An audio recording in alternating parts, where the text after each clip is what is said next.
ఓం గురుభ్యో నమ. గం గణపతియే నమ. కాశీ మజిలీ కథలు 232వ మజిలీ క్రోధనుడి కథ. గాయత్రీదేవి ఆలయం కల దీవికి శక్తి ద్వీపమని పేరు. 4 మూలల 4 శక్తి దేవాలయాలు మధ్యన గాయత్రీదేవి ఆలయము. ఆ దీవి చాలా చిన్నది. అక్కడికి వెళ్ళిన వారిని మహాశక్తులు మింగేస్తాయని వాడుక ఉండడం వల్ల మనుషులెవ్వరూ ఆ ద్వీపానికి ఓడలని చేర్చరు, దూరం నుంచి పోతారు. అందుచేత ఆ దీవి చాలా రహస్య స్థలం అయ్యింది. తాళధ్వజుడి కుమారులు 4 దేవకాంతలతో రాత్రి పగలు అని లేకుండా క్రీడా వినోదాలలో నెల దినాలు గడిపారు. ఆ వేళ విక్రముడు మధుమతితో, మా చరిత్ర అంతా చెప్పాం కదా, మీ కేళి విలాసాల్లో మేము వచ్చిన పని మరిచాం. వరుణావతి నగరపు రాజు క్రోధనుడిని జయించి కానీ ఇంటికి పోకూడదు, అలాగా మేము శబదాలు చేసి వచ్చాం. సముద్ర మార్గంలో వెళ్తే ఓడలు గనులకి తగిలి శకలాలవుతాయి. ఆకాశ మార్గంలో ఆ పురం చేరాలి. అతనికి కూడా విమానాలు ఉంటే ఉండని. ఇందుకు మీరొక సాయం చేయాలి. దేవలోకం నుంచి ఒక విమానం సంగ్రహించి తేవాలి. ఇది మీకు సాధ్యమేనా అని అడిగాడు. మనోహర, స్వర్గంలోని విమానశాలలో వేల కొద్దీ విమానాలు ఉంటాయి, కానీ ఆకాశ గమనం మాకు సహజం కనుక విమానాలతో పని ఉండదు. దేవలోకంలో భార్యాభర్తల మిథునానికి కానీ విమానం ఇవ్వరు. ఆ విమాన శాఖాధికారి సెలవు లేకుండా విమానం తేవడం కష్టం.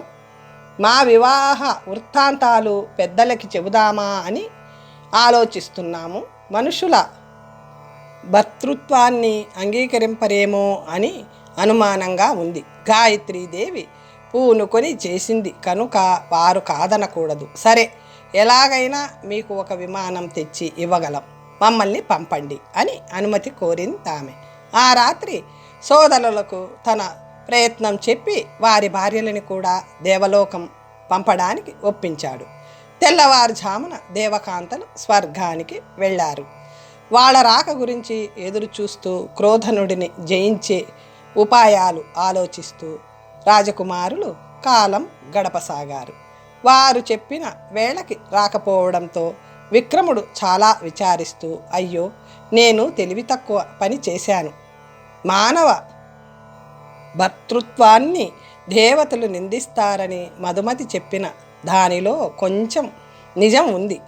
వివాహం సంగతి తెలిసి వీరిని మందలించి ఇక్కడికి రాకుండా ఆటంక పరిచారేమో, లేకపోతే ఇక్కడికి రాకుండా వాళ్ళు గడి అయినా ఉండగలరా అన్నాడు. అతని పరితాపం చూసి విజయుడు, విక్రమ, దేవకాంతల ప్రేమ చాలా గొప్పది. కట్టి పెట్టినా ఎలాగో తప్పించుకు వస్తారు. వాళ్ళు రాకపోతే మనం ఇక్కడే అంతం కావలసిందే అన్నాడు. చిత్రబాణుడు, నలుడు కూడా అలాగే అన్నారు. 2 రోజులు గడిచినా వాళ్ళు రాలేదు. ఇక వాళ్ళు రారని సముద్ర తీరానికి పోయి కూర్చున్నారు. ఆశ తీరాక ఆకాశం వైపు చూడసాగారు. మళ్ళీ ఆలయానికి వచ్చి ముఖమంటపంలో సాష్టాంగంగా పడుకొని నమస్కరిస్తూ దేవిని ప్రార్థిస్తూ ఆ రాత్రంతా గడిపారు. తెల్లవారే సమయంలో ఆకాశంలో గంటల చప్పుడు వినిపించి బయటకు వచ్చి చూశారు.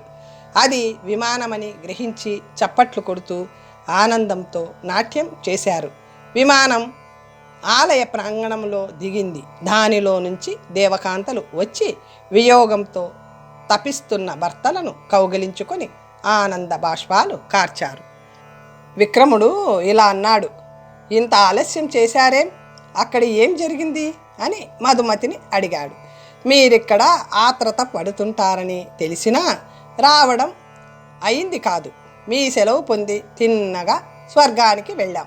మేము 4 నందనవనంలో తూర్పు దిక్కున ఉండే వసంతం అనే సౌధంలో నివసిస్తాం కనుక ముందు ఆ మేడకే పోయాం. అక్కడ మా పరిచారకులు మమ్మల్ని చూసి, అయ్యో, భూలోకానికి వెళ్ళి ఇంత ఆలస్యంగా వచ్చారేం? ఎప్పుడూ ఇన్నాళ్ళు ఉండిపోలేదే, నెల దాటిపోయింది.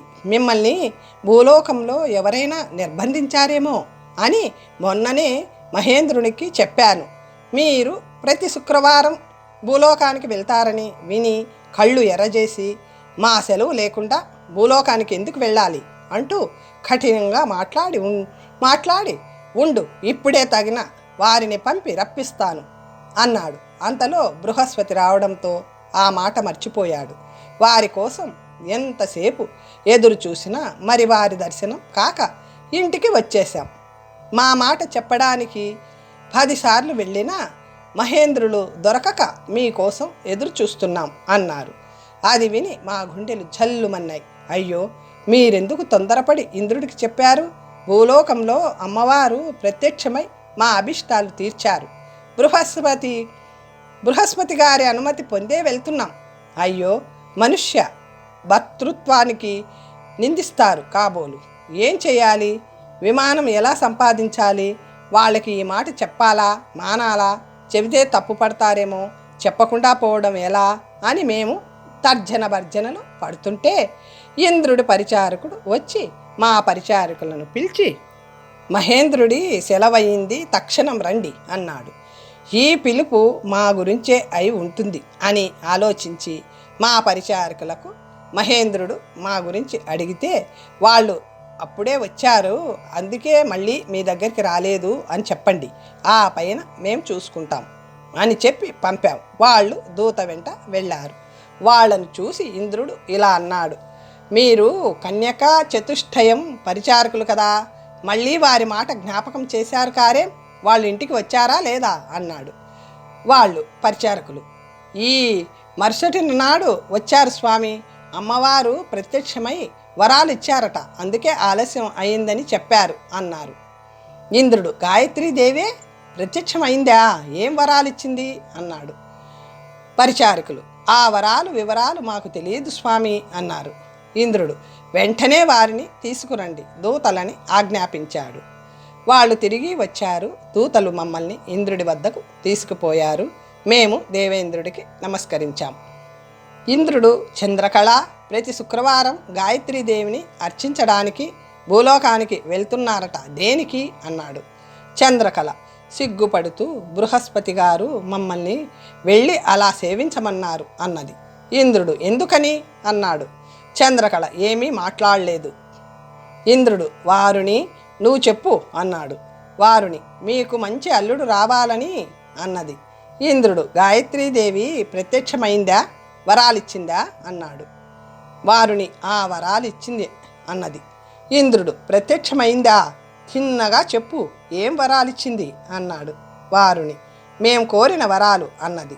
ఇంద్రుడు, మీరు భర్తలను కోరి సేవించారు కదా, భర్తలను ఇచ్చిందా అన్నాడు. ఇచ్చింది స్వామి, అసత్యమాడతామా? ఇంద్రుడు అన్నాడు ఇలా, వారెవరు అని. వారుని, భూలోక చక్రవర్తి కుమారులు అన్నది. ఇంద్రుడు కళ్ళెరజేసి, ఏమిటి, మహామునులకే ప్రత్యక్షం కాని గాయత్రీదేవి మీకు ప్రత్యక్షమైందా, భర్తనిచ్చిందా? మిమ్మల్ని ఎవరో యువకులు మాయ చేసి ఉంటారు. మీరు స్వతంత్రించి భూలోకానికి వెళ్ళడం తప్పు. మీకోసం భర్తలని మాట్లాడుతున్నాం.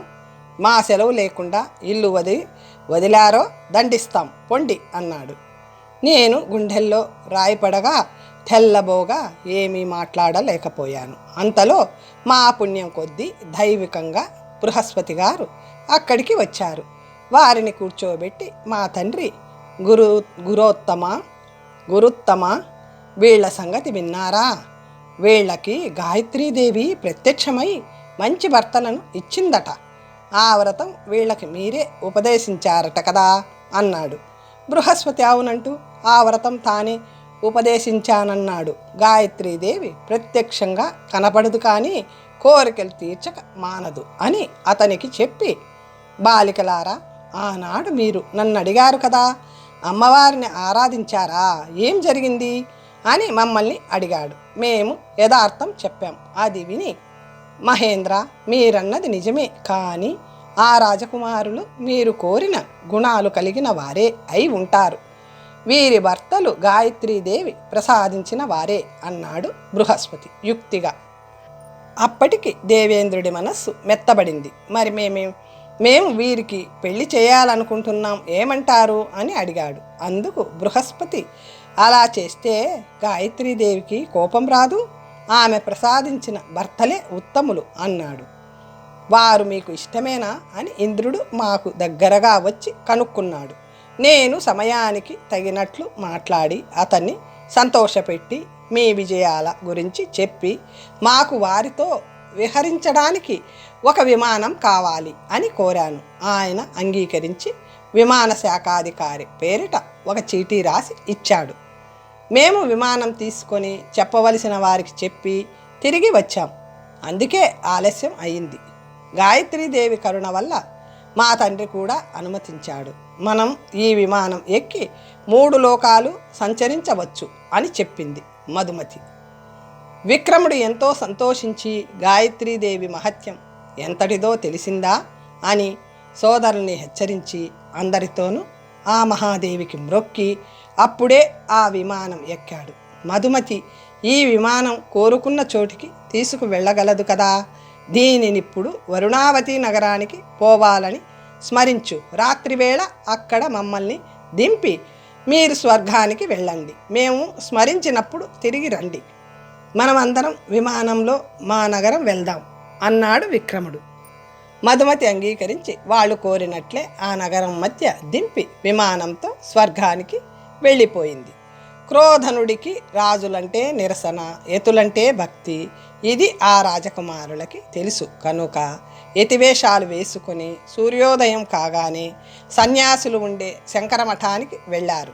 వారిని చూసి మఠాధిపతులు ఎదురు వచ్చి గౌరవంగా బసలో ప్రవేశపెట్టి వారికి మొక్కుతూ, మహాత్ములారా, మీరెక్కడి నుంచి వచ్చారు? ఇక్కడ ఎన్నాళ్ళుంటారు? ఏ ఏ దేశాలు తిరిగారు? మీ వృత్తాంతం చెబితే రాసుకొని మా రాజుకి తెలియజేయవలసి ఉంది. మీరు ఎన్నాళ్ళున్నా అభ్యంతరం లేదు. మీకు కావలసినవన్నీ అమర్చుతాం.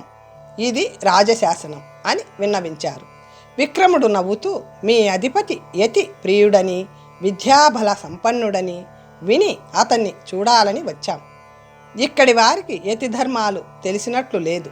మాకు ఆహారంతో పని లేదు.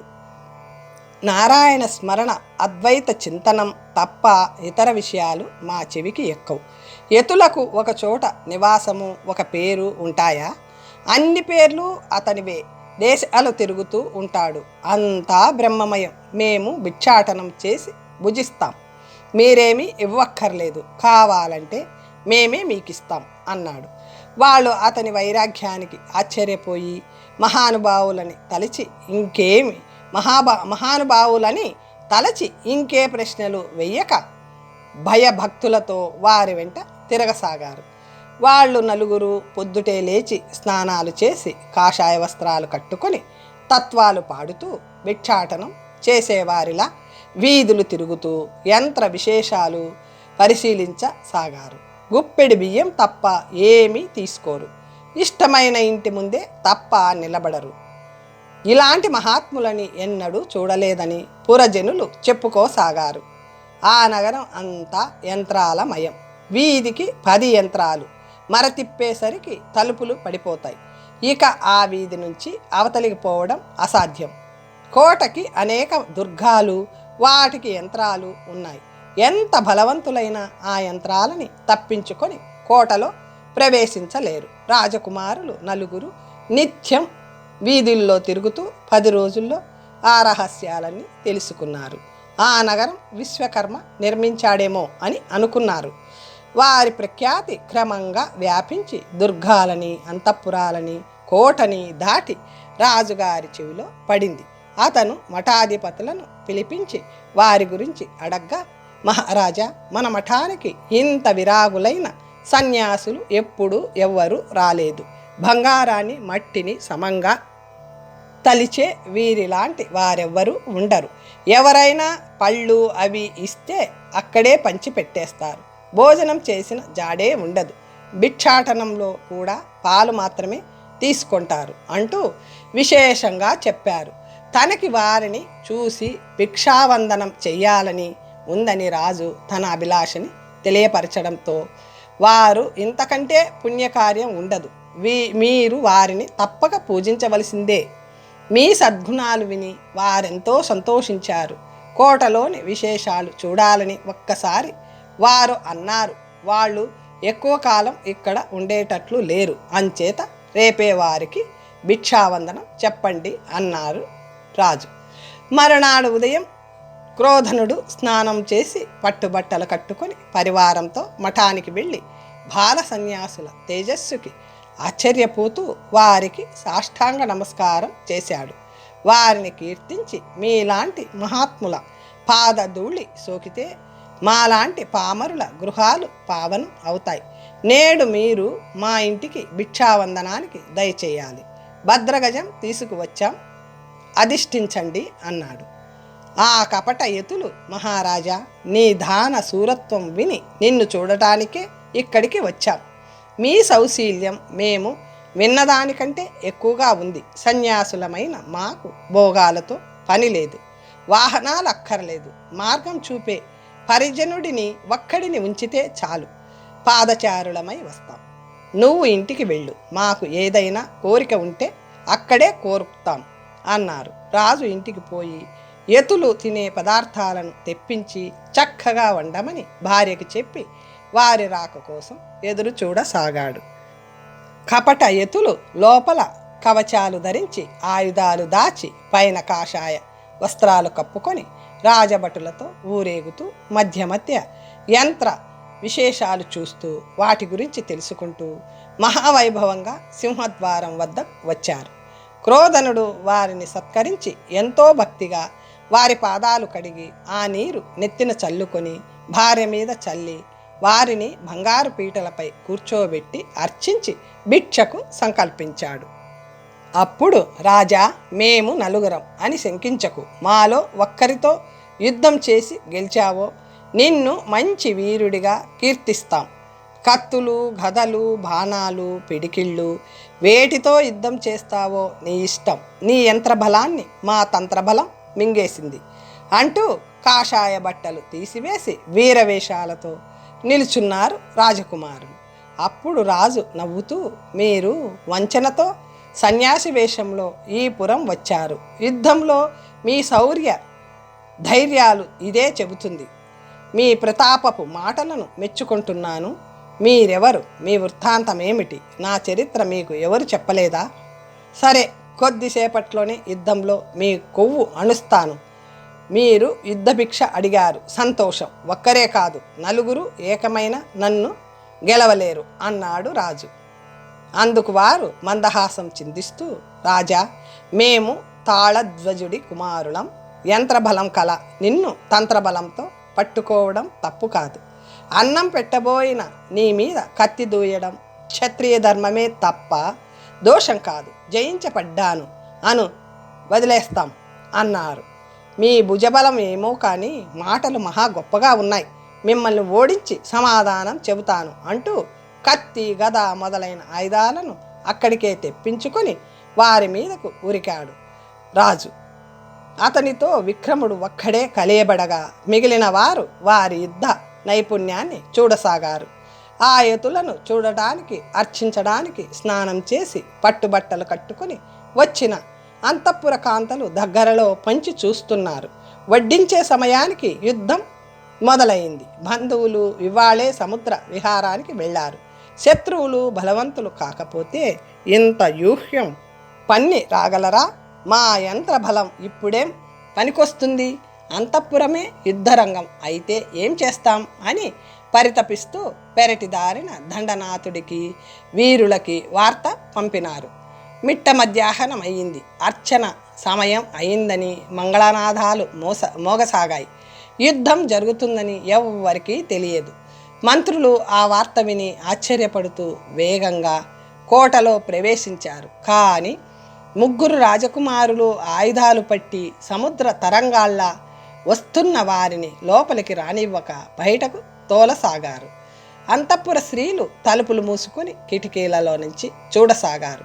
యుద్ధ రహస్యాలెరిగిన చారుమతి క్రోధనుడి వేట్లు తప్పిపోతుండడం గమనించి భయపడుతూ రాజపత్నితో, అమ్మా, నీ భర్త క్రోధనుడు అత్యంత పరాక్రమశాలి అని గర్వపడుతున్నావు. కానీ గదాయుద్ధంలో వైరి వీరుడికి సరిపోవడం లేదు.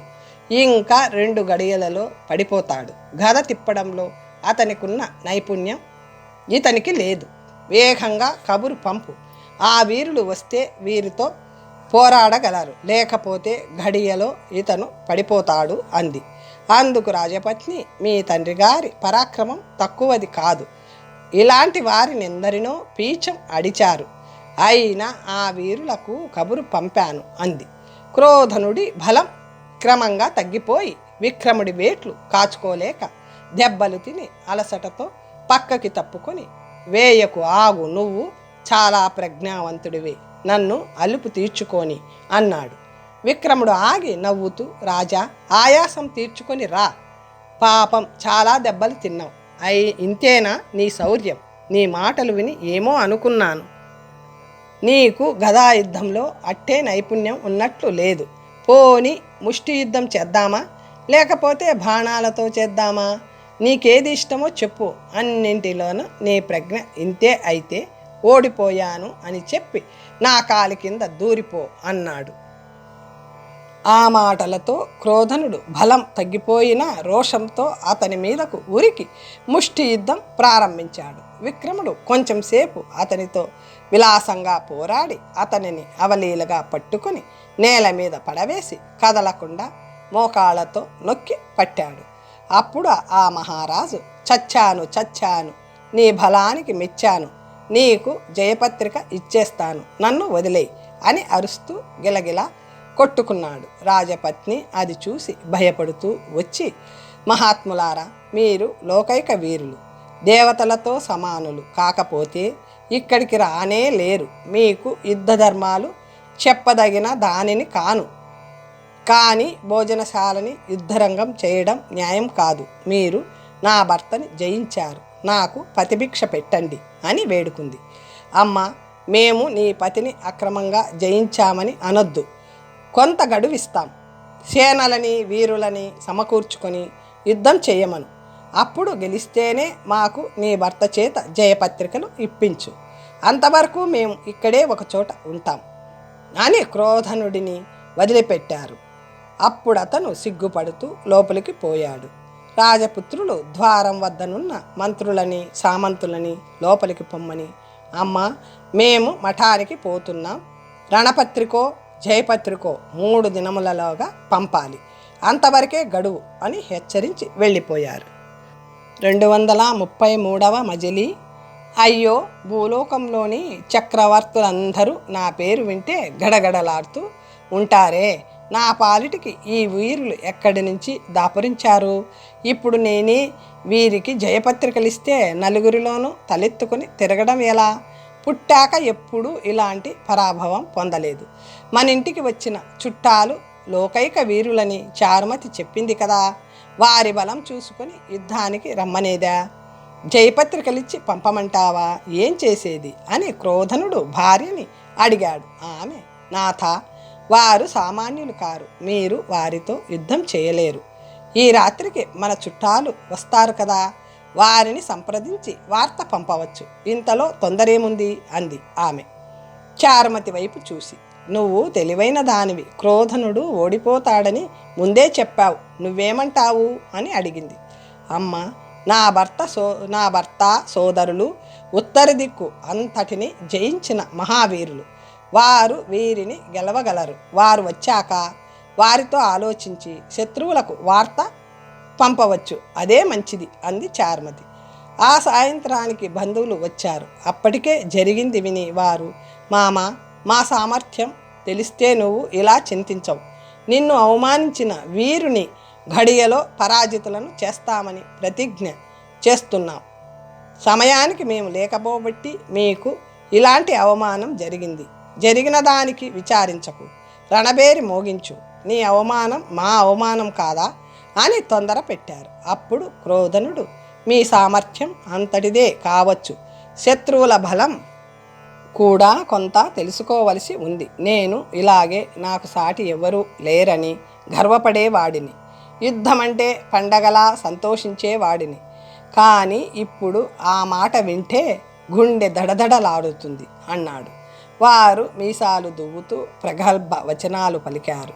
మీరు కూడా ఓడిపోతే వాళ్ళు నా రాజ్యాన్ని తీసుకుంటారేమో అన్న క్రోధనుడి మాట వినకుండా రేపు సూర్యోదయమే యుద్ధ సమయం అని వార్త పంపే వరకు క్రోధనుడిని నిలువనియ్యలేదు. మరునాడు ఉదయం ఆ 5 వీరులు వీరవేషాలతో గుర్రాలెక్కి రణబేరి మోగుతుండగా ఆ మఠానికి వెళ్ళారు. క్రోధనుడు ఇంటి దగ్గరే ఉండిపోయాడు. చారుమతి, వీరు ఎవరి కుమారులు? వీరి సాహసం ఇంతగా ఉందే, వీళ్ళెంత బలవంతులు అని చుట్టాల గురించి అడిగాడు రాజు. బాబా, వీరు తాళ్లధ్వజుడి కుమారులు. ఉత్తర దిగ్విజయానికి బయలుదేరి రాజులందరినీ జయించి కప్పాలు తీసుకొని మహావీరులు నన్ను ఎత్తుకుపోయిన మధుడనే రాక్షసుని చంపిన వీరులు వీరే. అలాంటి అసహాయ సూరులు ఎక్కడా ఉండరు అని చెప్పింది చారుమతి. అది విని రాజు, వీరు తాళ్లధ్వజుడి కుమారులా? నా శత్రువు కూడా తాళ్లధ్వజుడి కుమారులం అని చెప్పినట్లు గుర్తు. వీరు వారు అన్నదమ్ములు కాదు కదా అన్నాడు. క్రోధనుడు, చారుమతి తెల్లబోతూ, కావచ్చును. తాళధ్వజుడికి 20 మంది కుమారులట. పెద్దవారు 5 తూర్పు దిక్కు జయించుకు వచ్చారట. వీరు సులోచనుడి తరువాతి వారేమో. ఇతరులకి ఇంత పరాక్రమం ఉండడం అరుదు. వారు మీతో తాళధ్వజుడి కుమారులమని చెప్పి ఉంటే మనం ధన్యులమే. నిజానిజాలు తెలుసుకొని రావడానికి తగిన వారిని పంపండి అంది. రాజు ఒక్కడిని పంపి యుద్ధం ఎలా జరుగుతుందో తెలుసుకొని రమ్మనగా వాడు వెళ్ళి వచ్చి, దేవా, మన వీరులు గుర్రాలెక్కి అక్కడికి వెళ్ళేసరికి శత్రువులు యుద్ధానికి సిద్ధంగా ఉన్నారు.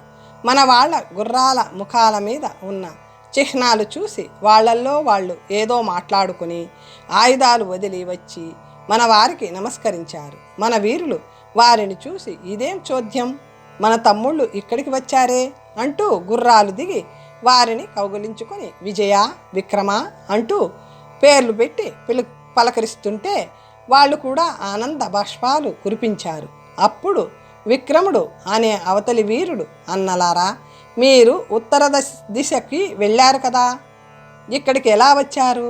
ఈ రాజు మీకు చుట్టం ఎలా అయ్యాడు? మీ గుర్రాలని చూసి గుర్తుపట్టాం, కానీ లేకపోతే ప్రమాదమే జరిగేది. ఇవాళ ఎంత మంచి రోజు అనుకోకుండా మనం కలుసుకున్నాం అన్నాడు. మన వీరులు మురిసిపోతూ వాళ్ళ చేతులు పట్టుకొని మఠం మీదికి తీసుకుపోయి కూర్చోబెట్టి మాట్లాడుకుంటూ ఒకరి చరిత్ర మరొకరికి తెలియజెప్పుకున్నారు. పౌరులు చాలామంది వాళ్ళ చుట్టూ మూగడం వల్ల దగ్గరికి పోలేక వారి మాటలు కొన్ని వినలేకపోయాను. నాకు వినపడిన మేరకు చెబుతాను, వినండి. మేము ద్వారావతి నగరంలో 4 రోజులు ఉండి శ్రీకృష్ణుని పూజించి ఇంటికి పోవాలని అనుకుంటుంటే చారుమతి తండ్రి అవంతీశ్వరుడికి తోడల్లుడైన క్రోధనుడిని చూడటానికి ఓడ మీద వెళ్తూ ద్వారావతికి వచ్చి 3 రోజులు అక్కడ ఉన్నాడు. తన కూతురుని రాక్షసుడు ఎత్తుకుపోయాడని తప్ప తర్వాత విషయాలేవి అతనికి తెలియదు. మేమెవరమో మహావీరులమని విని రాజు దైవకంగా మర్యాద కోసం మమ్మల్ని చూడాలని వచ్చాడు. మేము ఎదురు వెళ్ళి అతనికి స్వాగతం పలికాం. మేము కుశల ప్రశ్నలు వేయగా అతను తన వృత్తాంతం చెప్పాడు. చారుమతిని రాక్షసుడు ఎత్తుకుపోవడం అది చెప్పి, వరుణావతి నగరంలో క్రోధనుడనే మహారాజు నా భార్యకి అక్కమొగుడు. అతని భార్య చెల్లెలి కష్టం విని మమ్మల్ని తీసుకురమ్మని మనుషుల్ని పంపింది. ఆ మృత్యులతో పోతూ ఈ క్షేత్రం అతి పవిత్రమని 3 రోజులు ఇక్కడ ఉన్నాం. రేపు వెళ్ళిపోతాం. మీరు లోకైక వీరులని విని చూడాలని వచ్చాం అన్నాడు. అప్పుడు హరివర్మ లేచి, అవంతీశ్వరులారా, మీరు దైవ సంఘటనలు అతి విచిత్రం కదా. మీ కూతురు చారుమతి కుశలంగా ఉంది. ఇక్కడే మీకు ఆమెను చూపిస్తే పారితోషికం ఏమిస్తారు అన్నాడు. తన రాజ్యమే ఇచ్చేస్తానని ఆ రాజు అన్నాడు. మీ చారుమతి నన్ను వరించింది అంటూ తమ కథ క్లుప్తంగా చెప్పి ఒక కుటీరానికి తీసుకువెళ్ళి చారుమతిని చూపించాడు. తండ్రి కూతురు ఒకరినొకరు చూసుకొని చాలా ఆనందించారు. అవంతిరాజు మా చరిత్ర విని చాలా గౌరవించి క్రోధనుడి బల పరాక్రమాలు, రాజ్య వైభవము పెద్దగా పొగిడి ఆ ద్వీప విశేషాలు చూసి వద్దాం రండి అని బలవంత పెట్టాడు. కొత్త దేశాలు చూడడం వేడుక అయిన మేము అతనితో బయలుదేరి 14 రోజులకు ఆ ఊరు చేరగలిగాం. శత్రువులు లేకుండా సముద్రంలో యంత్రపు గనులు వేయించాడట. నావికులు ఆ రహస్యం తెలిసిన వారు కనుక మమ్మల్ని క్షేమంగా తీరానికి చేర్చారు. క్రోధనుడు మమ్మల్ని ఎంతో గౌరవిస్తూ అల్లుళ్ళకి చేసే విందులు చేస్తూ ఎప్పటికప్పుడే ఏదో చెప్పి ఆపేస్తున్నాడు. మొన్న సముద్రంలో పగడపు దీవులు ఉన్న చోటు చూద్దామని వెళ్ళి చూసి వస్తుంటే దారిలో రాజభటులు ఎదురుపడి మీ పరాక్రమం చెప్పారు. మేము తొందరగా వచ్చి క్రోధనుడి పరాజయం విని అతన్ని ఓదార్చి గుర్రాలెక్కి ఇక్కడికి వచ్చాం. దైవకృప వల్ల మనం కలుసుకున్నాం అని చెప్పారు. మన వీరులు వారిని వెంటబెట్టుకు వస్తున్నారు. ఇంతవరకు చూశాను. వారి పాటికి కోట వరకు వచ్చి ఉంటారు అన్నాడు. అది విని చారుమతి, బాబా నేను చెప్పలేదా, ఇతరులకు అలాంటి సాహసం ఉండదు. ఇక మీరు విచారింప అక్కర్లేదు. వాళ్ళు కూడా మీ అల్లుళ్ళే కదా అంది. అంతలో తూర్యనాదాలు వినపడక క్రోధనుడు లేచి అటు చూశాడు. రాజకుమారులు అందరూ వచ్చి అతనికి నమస్కరించారు. హరివర్మ తమ్ముళ్ల చరిత్ర తెలియజేశాడు. క్రోధనుడు సిగ్గుపడుతూ విక్రముడి పరాక్రమాన్ని చాలా ప్రశంసించి అందరినీ అభినందించాడు. విక్రముడు బంధుత్వం తెలియక మేం చేసిన అవమానాన్ని క్షమించి మర్చిపోండి అని ప్రార్థించాడు. క్రోధనుడు అంతా మరిచిపోయి వారిని ఆదరించి తన ఇంట్లో ఉంచుకొని ఎన్నో ఉత్సవాలు చేసి సభల్లో వారి గొప్పతనాన్ని స్తోత్రం చేసి లోకులకు తెలియజేశాడు. రాజపుత్రులు తమ బలగాలను ఓడల మీద పంపమని క్రోధనుడికి చెప్పి ద్వారావతిలో ఉన్న తమ సేనలను కన్యాకుబ్జం రమ్మని వార్త పంపారు. శుభముహూర్తంలో హరివర్మ తలుచుకోగానే దేవకన్యలతో సహా రత్న విమానం వచ్చింది. వాళ్ళందరూ మొదట ఉమాపురం వెళ్ళారు. అక్కడ ఒకచోట విమానం ఆపి హరివర్మ శ్రీధరుడి కోటలోకి వెళ్ళాడు. అతను శ్రీముఖుడి తమ్ముడని తెలిసి పౌరులు ఆ వార్త శ్రీధరుడికి చెప్పారు. అతను హరివర్మకు ఎదురు వచ్చి కౌగలించుకొని, రాజపుత్ర, మీ సోదరులేరి, అందరూ క్షేమంగా వచ్చారా అని అడిగాడు.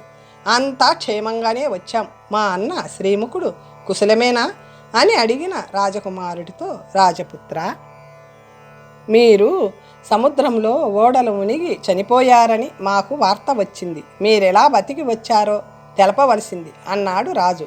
అతను తమ వృత్తాంతం అంతా చెప్పగా ఆశ్చర్యపోతూ, మీ అన్న మీ మరణ వార్త విని మిమ్మల్ని బలవంతంగా చంపుకున్నానంటూ చాలా దుఃఖించాడు.